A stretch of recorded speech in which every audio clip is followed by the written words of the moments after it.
And despite the high rate of crime and impunity in Guatemala, Guatemala is on the verge of a national security breakthrough because of the collaborated efforts of the private sector, the municipality, and the government of Guatemala.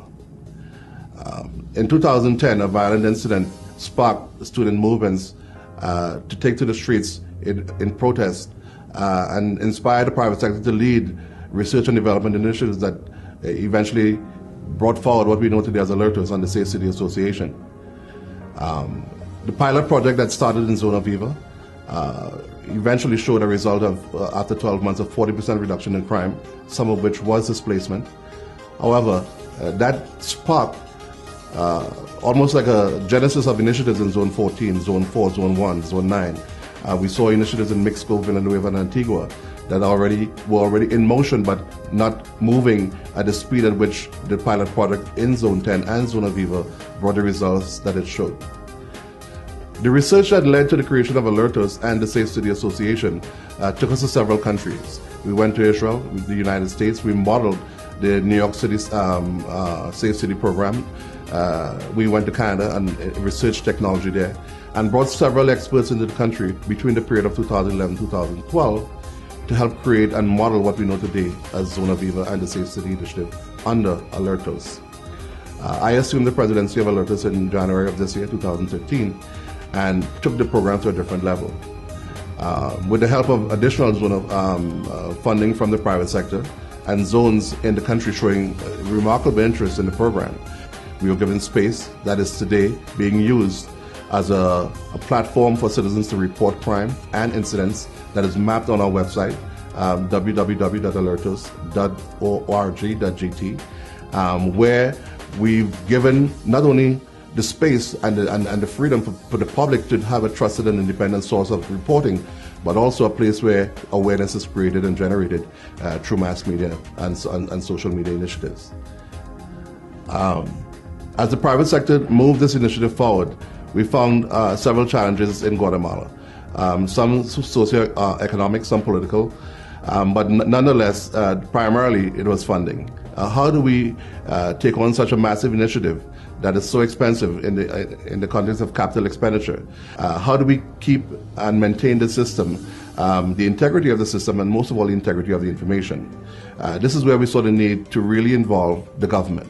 Because at the end of the day, it has to be a government-owned project, a government-run project, where the private sector initiates it and then hands it over. Where we are today is that we found not only the support of the neighborhood associations in the several districts that we work, but also the support of the local business community. And in Zona Viva, we eventually handed over that project in June of 2012 to the neighborhood association and the local business community, where the day-to-day operational expenses of that project is being handled by them. Technical oversight is still being managed by the private sector through international consultants like myself. But nonetheless, the goal of these programs is not to be owned by the private sector, is not to be controlled by the private sector. It's to be developed and inspired and then handed over to the local community under the auspices of government oversight. This is where I believe the program will retain integrity. This is where I believe the information that is gathered in these programs will remain credible and will serve the general public and not select interests in the country. To manage and control the operational expenditure of Zona Viva and other safe city projects in the country, we recommended and implemented the use of PNC personnel, municipal police, and the PMT. And these people have been deployed in these monitoring centers as the main agents of not only monitoring but also response to incidents within the areas of control and monitoring by these public monitoring systems. We encourage this level of interaction for two reasons. One, they are municipal and government agents that are working on behalf of the state, and the state covers their salaries so that it reduces the operational expenditure of the projects itself going forward.